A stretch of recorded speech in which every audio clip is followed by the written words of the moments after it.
राधा वल्लभ श्री हरिवंश, राधा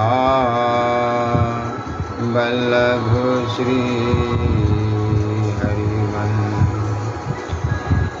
ओम श्री परमात्मने नमः। श्री गणेशाय नमः।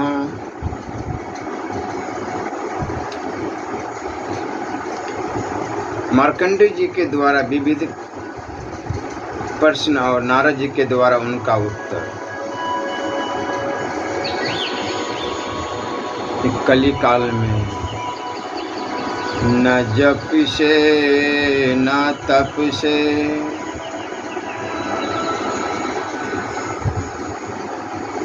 केवल नाम जप से भगवत प्राप्ति बहुत सुगम है। दीर्घायो तपसा दीप्त यत्र ते संशयो ब्रह्मन् समुत्पन्नं स उच्चतम। पुत्रं कथं महाराज पुरुष स्त्रीतो भवते एवान्ते लब्धवान् पुत्रं कमल कर्मफलं पुरुषो निरप। महाराज, पुत्रों के द्वारा पुरुष का कैसे उद्धार होता है? जब तक पुत्रों की प्राप्ति न हो तब तक पुरुष का जीवन निष्फल क्यों माना जाता है? ये युधिष्ठिर जी पूछ रहे हैं भीष्म पितामह से। भीष्म जी कह रहे हैं कि राजन, इस विषय में इस प्राचीन इतिहास का उदाहरण दिया जाता है। पूर्व काल में मार्कंडेय ऋषि के पूछने पर देवर्षि नारद ने जो उपदेश दिया था उसी का इस इतिहास में उल्लेख हुआ है। पर्वत नारद च मासितम देवलम च तम अरुणय चर्यव्यम च यतान्त्रागतान पुराः। पहले की बात है, गंगा यमुना के मध्य भाग में जहाँ भोगवती का समागम हुआ है, वहीं पर्वत नारद, असित, देवल, अरुणय और रभ्य ये ऋषि एकत्र हुए थे। इन सब ऋषियों को वहाँ पहले से विराजमान देख मार्कंडेय जी ने भी गए। ऋषियों ने जब मुनि को आते देखा तब वो सबके सब उठकर उनकी ओर मुख करके खड़े हो गए और उन ब्रह्म ऋषि की उनके योग्य पूजा करके सबने पूछा, हम आपकी क्या सेवा करें? मार्कंडेय जी ने कहा, मैंने बड़े यत्न से सत्पुरुषों का यह संग प्राप्त किया है। मुझे आशा यहाँ धर्म और आचार का निर्णय प्राप्त हुआ। सतयुग में धर्म का अनुष्ठान सरल होता है। उस युग के समाप्त हो जाने पर धर्म का स्वरूप मनुष्य के मोह से अच्छन्न हो जाता है। अतः प्रत्येक युग के धर्म का क्या स्वरूप है, इसे मैं आप सब महर्षियों से जानना चाहता हूँ। ऐसा बात नहीं कि अतताई नहीं थे, अतताई सभी युगों में थे, किंतु कलयुग में विशेषता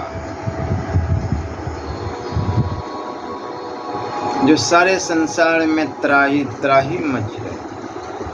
आज भी अस्त्र शस्त्र है, उस युग में भी अस्त्र शस्त्र थे, किंतु अभी से भी भयावह उस टाइम थे।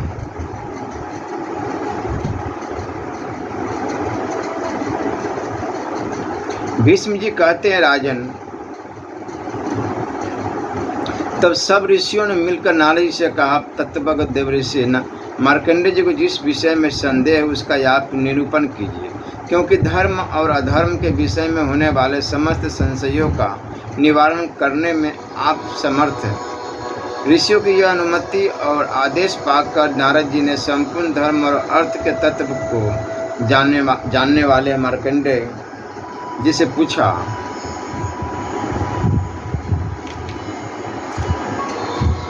कि नारद जी बोले, तपस्या से प्रकाशित होने वाले दीर्घायु मार्कंडेय जी, आप तो स्वयं ही वेदों और वेदांगों के तत्व को जानने वाले हैं, तथापि ब्राह्मण जहाँ आपको संशय उत्पन्न हुआ हो वह विषय उपस्थित कीजिए। महातपस्वी महर्षि धर्म लोकोपकार अथवा और किसी विषय में आप सुनना चाहते हो उससे कहिए, मैं उस विषय का निरूपण करूँगा। मार्कंडेय जी बोले, प्रत्येक युग के बीत जाने पर धर्म की मर्यादा नष्ट हो जाती है। फिर धर्म के बहाने से अधर्म करने पर मैं उस धर्म का फल कैसे प्राप्त कर सकता हूँ? मेरे मन में यही प्रश्न उठता है। श्री नारद जी कहते हैं, आसीदहं धर्म पुरा विप्र चतुष्पादं कीर्ते युगे ततो हर धर्म कालेन प्रवृत्तम किचिंदुत्तम। नारद जी का विप्र, पहले सत्ययुग में धर्म अपने चारों पैरों से युक्त होकर सबके द्वारा पालित होता था। तदंतर समयानुसार धर्म की प्रवृत्ति हुई और उसने अपना सिर कुछ ऊंचा किया। तत्स्त्रेतायुगं नाम प्रवृत्तं धर्मदूषणं तस्मिन् व्यतीते सम्प्राप्तं तीर्थे द्वापरयुगं तदा धर्मस्य दुरोपादधर्मो नाशस्ति। तदंतर धर्म को असंत दूषित करने वाले त्रेता नामक दूसरे युग की प्रवृत्ति हुई। जब वह भी बीत गया तब तीसरे युग द्वापर का पर्दापण हुआ। उस समय धर्म के दो पैरों को अधर्म नष्ट कर देता है। द्वापरे तु परिच्छिन्ने नंदिके समुपस्थिते लोकवृत्तहं च धर्म च उच्यमाना निबोधम। द्वापर के नष्ट होने पर जब नंदी के कलियुग नंदिक यानी कलियुग उपस्थित होता है, उस समय लोकाचार और धर्म का जैसा स्वरूप रह जाता है उसे बताता हूँ, सुनिए।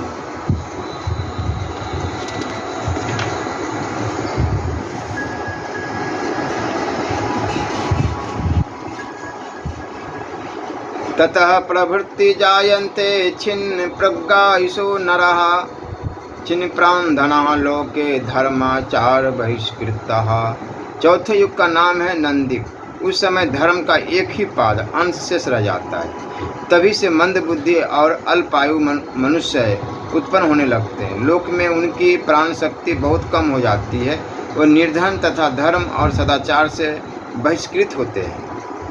श्री मार्कंडेय वाच एवं विलुलिते धर्म लोके चा धर्म संयुक्त है कि चतुर्वर्णीयत्यमिहगम कव्यम न नश्यति।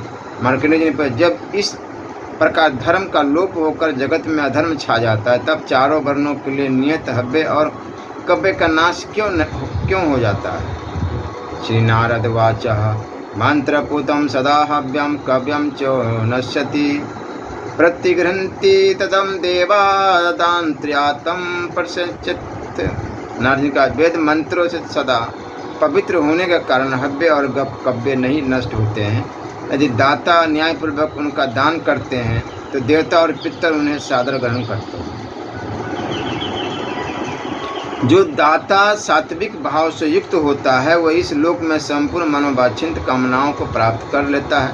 यहाँ आप्त काम होकर वह स्वर्ग में भी अपनी इच्छा के अनुसार सम्मानित होता है।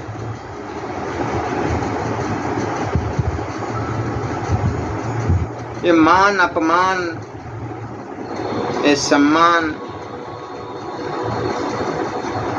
मुझे तो बंधु इन सब से बहुत डर लगता है कि मेरा कोई अपमान कर दे ना। मैं मान किसी से चाहता ही नहीं।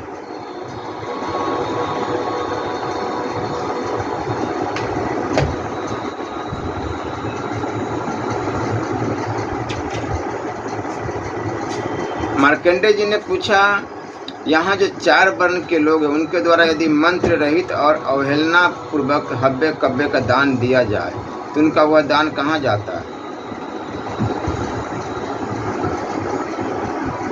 असुरान गच्छते दत्त विप्रे रक्षांसि क्षत्रिय वैश्यं प्रतानि वेदतः शूद्रे भृतानि गच्छति।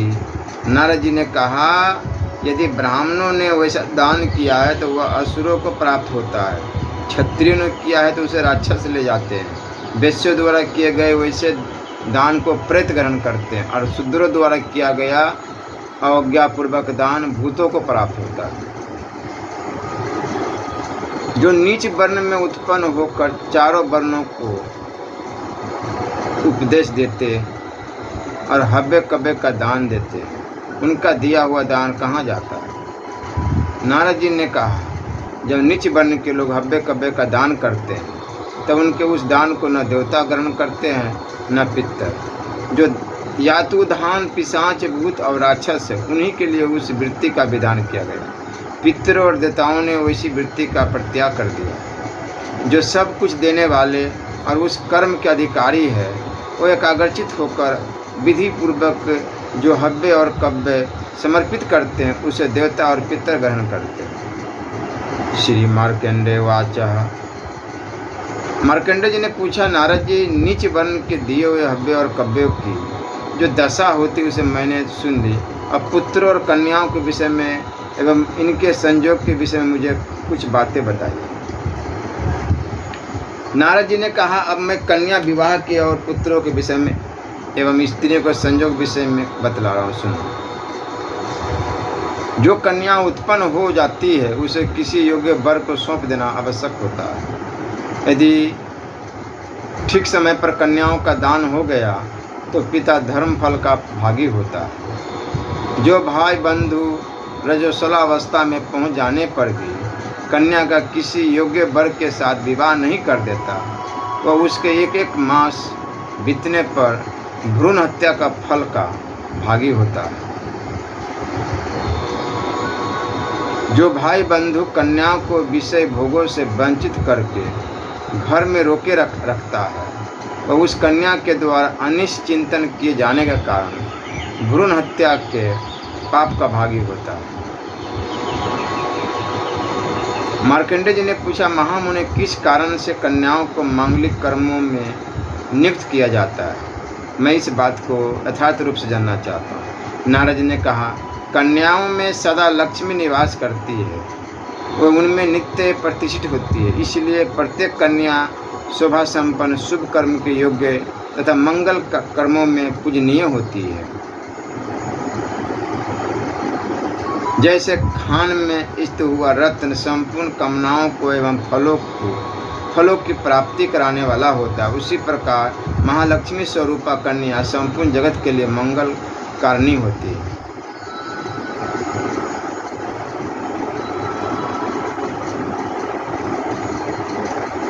एवं कन्या परलक्ष्मी रतिस्तो ससत्तः देहिनां महाकुलाना चरित्रम वित्रेन निकिशो फलम। इस तरह कन्या को लक्ष्मी का सर्वोत्कृष्ट रूप जानना चाहिए, उससे देहधारियों को सुख और संतोष की प्राप्ति होती है।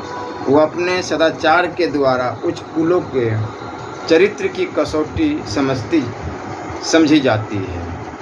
जो मनुष्य अपने ही वर्ण की कन्या की विवाह के द्वारा लाकर उससे पत्नी के स्थान पर प्रतिष्ठित करता है, उसकी वह साध्वी पत्नी हव्य कव्य प्रदान करने वाले पुत्र को जन्म देती है। साध्वी स्त्री कुल की वृद्धि करती है। साध्वी स्त्री घर में परम पुष्टि रूप है तथा साध्वी स्त्री घर की लक्ष्मी है, रति है, मूर्तिमती प्रतिष्ठा है तथा संतान परंपरा के आधार है। कानि तीर्थानि भगवन् निर्नाह देहार्षितानि वे तानि वे संशः भगवन् यथा तथ्यनं पुरुषोत्तम। मार्कंडेय जी ने पूछा, भगवान, मनुष्य के शरीर में कौन कौन से तीर्थ हैं? मैं यह जानना चाहता हूँ, अतः आप यथार्थ रूप से मुझे बतलाइए। नारद जी ने कहा, मनीषी पुरुष कहते हैं कि मनुष्य के हाथ में ही 5 तीर्थ हैं।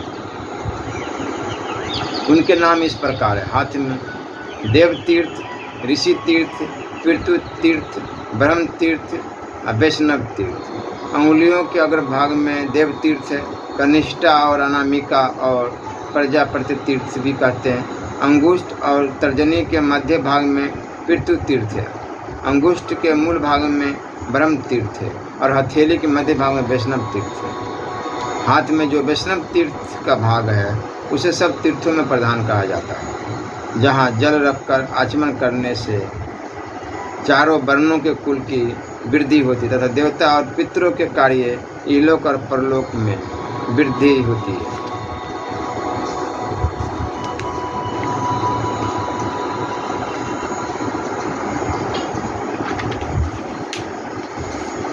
जो धर्म के अधिकारी है ऐसे मनुष्य का मन कभी कभी धर्म के विषय में संशयापन हो जाता है। क्या करने से उनके धर्माचरण में विघ्न न पड़े, यह मैं जानना चाहता हूँ। मार्कंडेय जी पूछ रहे हैं कि किन से? नारद जी से। नारद जी बता रहे हैं, नारद जी ने कहा धन और नारी, बहुत ध्यान देने की बात है, ध्यान देके सुनिए। धन और नारी दोनों की अवस्था एक सी है। दोनों ही मनुष्य को कल्याण के पथ पर जाने में बाधा देते हैं, उन्हें मोहित कर देते हैं। रति जनित आमोद प्रमोद से स्त्रियां मन को हर लेती है और धन भोगों के द्वारा धर्म को चौपट कर देता है। धर्मात्मा क्षत्रिय ब्राह्मण समस्त हव्य और कव्य को पाने का अधिकारी है। शेष क्षत्रिय को दिया हुआ हव्य कव्य प्रज्वलित अग्नि में डाली हुई आहुति के समान सफल होता है। भीष्म उवाच, श्री भीष्म पितामह कहते हैं,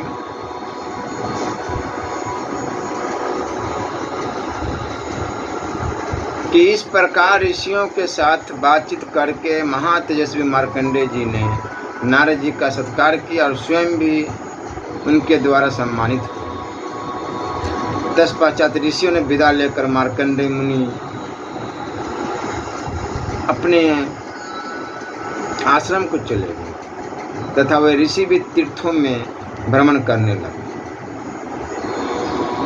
युधिष्ठिर ने पूछा, भरत श्रेष्ठ, प्राचीन ब्राह्मण किसको दान का श्रेष्ठ पात्र बताते हैं? दंड, कमंडलू आदि चिन्ह धारण करने वाले ब्रह्मचारी ब्राह्मण को अथवा चिन्ह रहित गृहस्थ ब्राह्मण? भीष्म उवाच, भीष्म जी ने कहा, महाराज, जीवन रक्षा के लिए अपनी वर्णाश्रमोचित वृत्ति का आश्रय लेने वाले चिन्हधारी या चिन्ह रहित किसी भी ब्राह्मण को दान दिया जाना उचित बताया गया है, क्योंकि स्वधर्म का आश्रय लेने वाले ये दोनों ही तपस्वी एवं दान पात्र हैं। युधिष्ठिर ने पूछा, पितामह, जो केवल उत्कृष्ट श्रद्धा से ही पवित्र होकर ब्राह्मणों को हव्य कव्य तथा अन्य वस्तुओं का दान देता है, उसे अन्य प्रकार की पवित्रता न होने के कारण किस दोष की प्राप्ति होती? भीष्म जी ने कहा, तात, मनुष्य जितेंद्रिय न होने पर भी केवल श्रद्धा मात्र के पवित्र हो जाता है, इसमें संशय नहीं। महातेजस्वी नरेश, श्रद्धापूत मनुष्य सर्वत्र पवित्र होता है, फिर तुम जैसे धर्मात्माओं के पवित्र होने में तो संदेह ही क्या है? युधिष्ठिर जी ने पूछा, पितामह, विद्वानों का कहना है कि देव कार्य में कभी ब्राह्मण की परीक्षा न करे, किंतु श्राद्ध में अवश्य उसकी परीक्षा करे, उसका क्या कारण? भीष्म जी ने कहा, बेटा, यज्ञ होम आदि देव कार्य की सिद्धि ब्राह्मण के अधीन नहीं है, वह देव से सिद्ध होता है। देवताओं की कृपा से ही यजमान यज्ञ करते हैं, इसमें संशय नहीं है। भरत से बुद्धिमान मार्कंडेय जी ने बहुत पहले ही यह बात रखा है कि श्राद्ध में सदा वेद वेता ब्राह्मणों को ही निमंत्रित करना चाहिए, क्योंकि उसकी सिद्धि सुपात्र ब्राह्मण के ही अधीन है।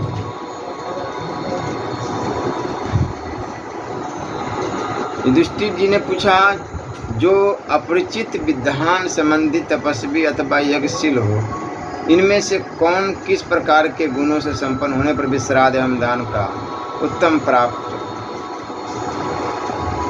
हो सकता है? भीष्म जी ने कहा, कुलीन, कर्मठ, वेदों के विद्वान, दयालु, सलज, सरल और सत्यवादी, इन 7 प्रकार के गुणों वाले जो पूर्वक 3 अपरिचित विधान संबंधी और तपस्वी ब्राह्मण है, वे उत्तम पात्र माने गए।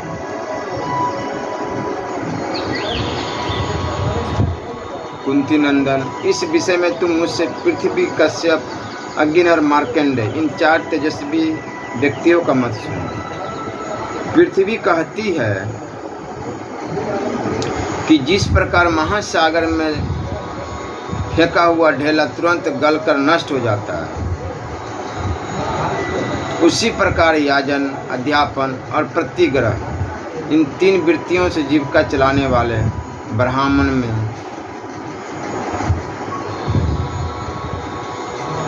सारे दुष्कर्मों का नाश हो जाता है, लय हो जाता है। काश्यप जी कहते हैं, सर्वे च वेदांस षड्भृंगे सांख्यम प्राण च कुले च जन्म नैतानि सर्वाणि गति भवन्ति शिलभ्य पतस्य निरुपद्रिजस्थ। काश्यप जी कहते हैं, जो ब्राह्मण शील से रहित है उसे 6 अंगों सहित वेद, सांख्य और पुराण का ज्ञान तथा उत्तम कुल में जन्म, ये सब मिलकर भी उत्तम गति नहीं प्रदान कर सकते। अधियान पंडितम मन्नामानो यौम विद्या हंति असम प्रेषाम लोकाश्रय हरंतो भवन्ति हम। अग्नि कहते हैं, जो ब्राह्मण अध्ययन करके अपने को बहुत बड़ा पंडित मानता और अपनी दृढ़ता पर गर्व करने लगता है तथा जो अपनी विद्या के बल से दूसरों के यश का नाश करता है, वह धर्म से भ्रष्ट होकर सत्य का पालन नहीं करता, अतः उसे नाशवान लोगों की प्राप्ति होती है। ये बड़े बड़े डिग हाँकना, थोड़े से शास्त्र पढ़ लिया, ग्रंथ पढ़ लिया और अपने आप को बहुत बड़ा विद्वान मानने लग जाते हैं।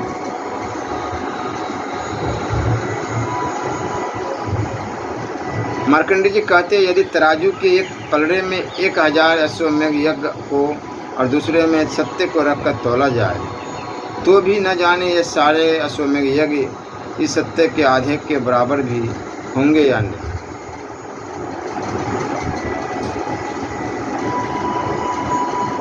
इसलिए भीष्म जी कहते हैं, युधिष्ठिर, इस प्रकार अपना मत प्रकट करके वो 4 अमित तेजस्वी व्यक्ति पृथ्वी, कश्यप, अग्नि और मार्कंडेय जी शीघ्र ही चले गए। युधिष्ठिर ने पूछा, पितामह,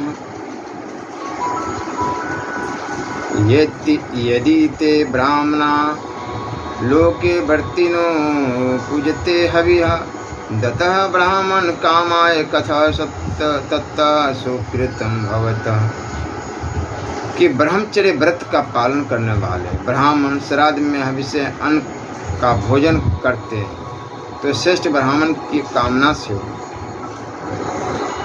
उन्हें दिया हुआ दान कैसे सफल हो सकता है। भीष्म जी ने कहा, राजेंद्र, जिन्हें गुरु ने नियत वर्षों तक ब्रह्मचर्य व्रत पालन करने का आदेश दे रखा है, वे आदि षष्ठी कहलाते। ऐसे वेद के पारंगत अरिष्टि ब्राह्मण यदि यजमान की ब्राह्मण को दान देने की इच्छा पूर्ति के लिए श्राद्ध में भोजन करते हैं तो उनका अपना ही व्रत नष्ट हो जाता है। इससे दाता का दान दूषित नहीं होता। श्री राधा वल्लभ लाल की जय।